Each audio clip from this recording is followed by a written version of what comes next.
Hello friends, welcome to my channel. বন্ধুরা, আজকের ভিডিওতে আমরা থ্যাংক ইউ ম্যাম থেকে হাতে ধরে ন্যারেশন চেঞ্জ শিখবো, একেবারে বেসিক থেকে।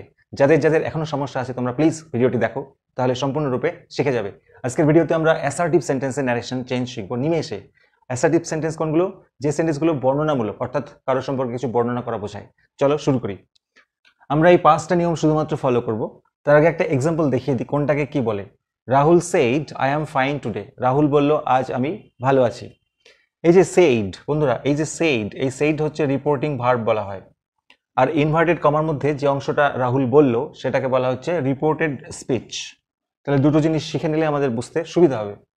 এবার প্রথম নিয়মটা কি আছে দেখো। সেইড থাকলে সেইড বসে, সেইড টু থাকলে টোল্ড বসে।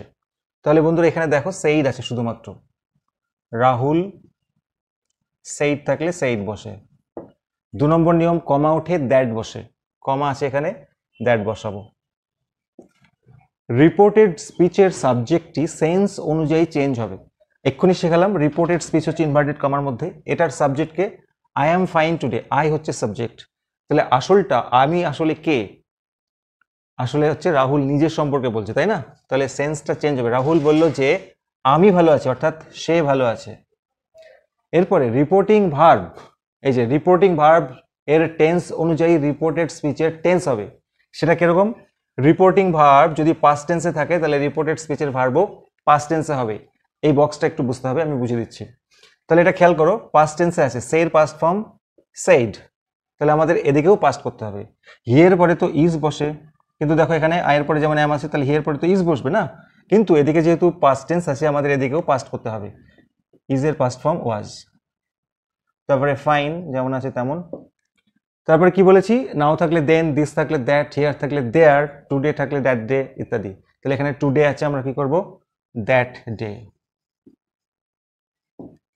Rahul said that he was fine that day. এবার আমরা চলে আসছি টেক্সচুয়াল গ্রামারে। দেখো একটা ইম্পর্টেন্ট লাইন আছে, দ্য বয় সেইড, ছেলেটি বলল, দ্যাট উইল বি ফাইন, সেটা খুব ভালো হবে। তাহলে এখানে রিপোর্টিং ভার্ব হচ্ছে সেইড, আর এটা হচ্ছে রিপোর্টেড স্পিচ। তাহলে 1 নম্বর নিয়ম কি ছিল? সেইড থাকলে সেইড, কমা উঠে দ্যাট, রাহুল বলল যে সেটা ভালো হবে। এখানে সাবজেক্ট হচ্ছে দ্যাট, দ্যাট মানে অন্য একটা কিছুর কথা বলেছে, তাহলে এক্ষেত্রে আমরা সাবজেক্টটা চেঞ্জ করব না, তাহলে দ্যাট থাকলে দ্যাটই বসে যাবে। এবারে রিপোর্টিং ভার্ব এর টেন্স অনুযায়ী, অর্থাৎ এটা যেহেতু পাস্ট টেন্সে আছে আমাদের এদিকেও পাস্ট করতে হবে। বন্ধুরা দেখো, উইল আছে না, উইলের পাস্ট ফর্ম কি? উড, উড বি ফাইন, কত সোজা। The boy said that that would be fine. এখানে একটু খটকা লাগতে পারে, দুটো দ্যাট কেন? একটা হচ্ছে এই কমা উঠে দ্যাট বসেছে, আর এই দ্যাটটা তো ছিলই, এই দ্যাটটা এখানে বসেছে, আর কিছু না। এরপরে চলে আসবে একটা important narration change. The boy said, ছেলেটি বলল, আই ওয়ান্টেড, আমি চেয়েছিলাম, a pair of blue suede shoes, এক জোড়া ব্লু সুয়েড শুজ। ভালো করে খেয়াল করো, দ্য বয় সেইড থাকলে সেইড বসে বললাম, তারপরে কমা উঠে দ্যাট, তারপরে রিপোর্টেড স্পিচের সাবজেক্টটি আগে চেঞ্জ হবে। দেখো, আমি চেয়েছিলাম, আমি মানে কে? ছেলেটি বলেছিল, তাহলে ছেলেটির পরিবর্তে আমরা কি লিখবো? হি।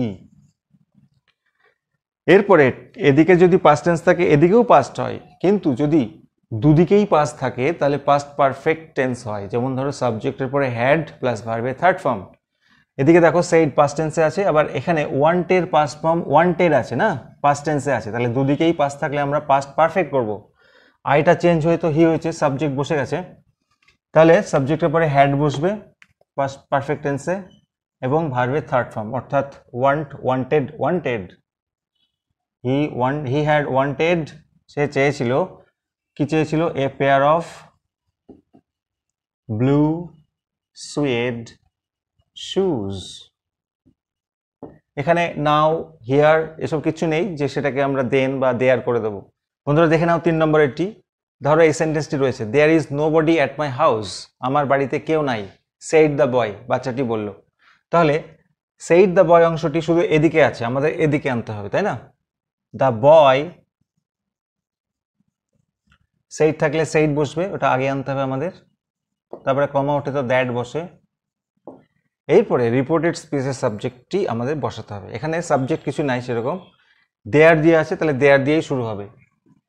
দেয়ার ইজ, এদিকে দেখো পাস্ট টেন্সে আছে, তাহলে এদিকেও পাস্ট করব, তাহলে আমরা দেয়ার ইজ না করে দেয়ার ওয়াজ করব। দেয়ার was nobody at my house, আমার বাড়ি। আমার বাড়ি মানে কার বাড়ি? যে বলছে তার বাড়ি, ছেলেটির বাড়ি, অর্থাৎ হিজ হাউস লিখব, হিজ হাউস। ব্যাস, the boy said that there was nobody at his house. দেখে নাও 4 নম্বরেরটি, then it will get washed this evening, তাহলে আজ সন্ধ্যায় এটা ধোয়া পড়বে। সেড দ্য উম্যান, মহিলাটি বলল। এই অংশটা আমাদের আগে আনতে হবে। তাহলে দ্য উম্যান,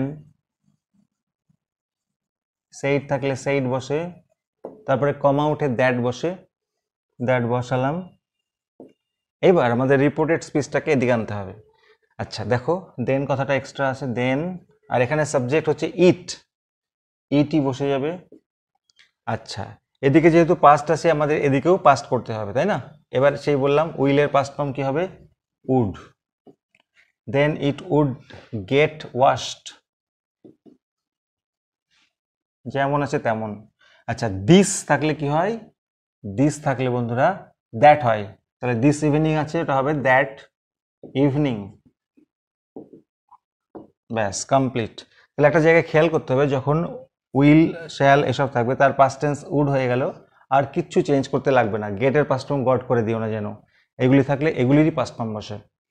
বন্ধুরা 5 নম্বরে একটা ইন্টারেস্টিং ন্যারেশন চেঞ্জ আছে, দেখে নাও। I am very sorry lady, I am sorry, আমি খুব দুঃখিত মহিলা, আমি খুব দুঃখিত। হুইসপার্ড দ্য বয়, একটা জিনিস খেয়াল করো, এখানে কিন্তু সেইড নেই, হুইসপার্ড আছে। হুইসপার্ড মানেই ফিস ফিস করে বলা, সেইড মানেও তো বলা, তাহলে এটাই সেই রিপোর্টিং ভার্বের কাজ করছে। তাহলে আমরা কি করব? দ্য বয়, হুইসপার্ডই বসিয়ে দেবো, এটা যেহেতু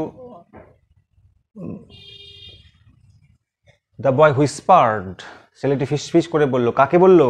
দেখো এই লেডিকে, লেডিটাকে আমরা বের করে আনবো। তাহলে হুইসপার্ড টু দ্য লেডি, অর্থাৎ লেডির কাছে ফিস ফিস করে বললো। এরপরে কমা উঠে যা হয় দ্যাট। এরপরে দেখো রিপোর্টেড স্পিচের সাবজেক্ট, আমি দুঃখিত। আমি মানে কে? কথাটা কে বলেছে? এই ছেলেটি, তাই না? দ্য বয়, তার পরিবর্তে আমরা লিখবো হি। আর এরপরে তো এম বসে, আর হি এর পরে কি বসে? ইজ। ঠিক করলাম কি না? কারণ কি এদিকে পাস্ট টেন্সে আছে, হুইসপার্ড আছে, দেখেছো পাস্ট টেন্স, তাহলে এদিকেও পাস্ট করতে হবে। হি ওয়াজ ভেরি সরি, ছেলেটি ফিসফিস করে মহিলাটিকে বলল যে হি ওয়াজ ভেরি সরি। কিন্তু একটা জিনিস আমাদের আরেকটু নিখুঁত করতে হবে, সেটা কি? I am very sorry lady, I am sorry, কথাটা বারবার বলেছে, তাই না? তাহলে আমরা বলতে পারি দ্য বয় বারবার করে, অর্থাৎ রিপিটেডলি হুইসপার্ড টু দ্য লেডি, অর্থাৎ ছেলেটি ফিসফিস করে বারবার বলল মহিলাটাকে যে সে ভীষণ দুঃখিত ছিল। বন্ধুরা এগুলো ছিল অ্যাসার্টিভ সেন্টেন্সের ন্যারেশন চেঞ্জ। পরের ভিডিওতে আমরা ইন্টারোগেটিভ সেন্টেন্সের ন্যারেশন চেঞ্জ শিখবো, যদি তোমরা কমেন্টে জানাও। আর এই ভিডিওটি ভালো লাগলে অবশ্যই লাইক করো, চ্যানেলে নতুন হলে সাবস্ক্রাইব করতে ভুলো না। দেখা হবে নেক্সট ভিডিওতে। Thank you so much.